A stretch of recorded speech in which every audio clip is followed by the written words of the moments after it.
जयंत पाटलांवर गलिच्छ शब्दात टीका, देवेंद्र फडणवीसांनी गोपीचंद पडळकरांचे टोचले कान।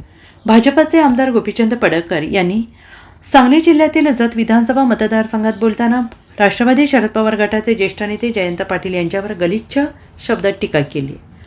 गोपीचंद पडळकरांच्या या विधानावरून शरद पवार गट आक्रमक झालेला आहे। तसेच शरद पवार यांनी देखील आज मुख्यमंत्री देवेंद्र फडणवीस यांना फोन करत गोपीचंद पडळकरांनी केलेल्या विधानावरून नाराजी व्यक्त केली। त्यानंतर आता देवेंद्र फडणवीस यांनी देखील प्रतिक्रिया दिलेली आहे। गोपीचंद पडळकर यांनी जे विधान केले ते योग्य आहे असं माझंही मत नाही।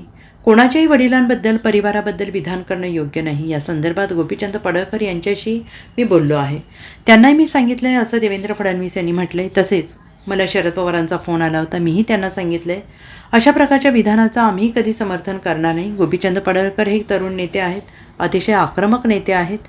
अनेक वेळा आक्रमकपणा दाखवत असताना आपल्या बोलण्याचा नेमका काय अर्थ निघेल हे लक्षात येत नाही आणि म्हणून मी गोपीचंद पडळकरांना हे सांगितलेलं आहे की लक्षात घेऊनच आपण विधान करायला हवं। तुम्हाला गोपीचंद पडळकरांना भविष्यात चांगला नेता म्हणून मोठी संधी आहे। आपण बोलत असताना काय विचार निघतील, काय विचार करायला हवा असा सल्ला मी गोपीचंद पडळकरांना दिल्याची माहिती देवेंद्र फडणवीसांनी माध्यमांशी बोलताना दिली आहे। Bureau report SBN Marathi, Mumbai. असे की गोपीचंद पडळकरांनी जे स्टेटमेंट केलं ते योग्य आहे असं माझं मत नाही। कोणाच्याही वडिलांबद्दल किंवा परिवाराबद्दल स्टेटमेंट करणं हे योग्य नाही आहे।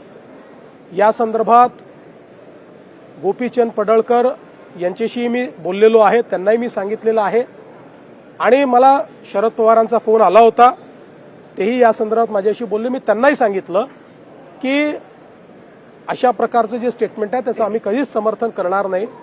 गोपीचंद पडळकर हे एक तरुण नेते आहेत, अतिशय ॲग्रेसिव्ह नेते आहेत आणि अनेक वेळा ॲग्रेशन दाखवत असताना आपल्या बोलण्याचा नेमका काय अर्थ निघेल हे ते लक्षात घेत नाहीत आणि म्हणून मी त्यांना हे सांगितलेलं आहे की हे लक्षात घेऊनच आपण ॲग्रेशन ठेवलं पाहिजे।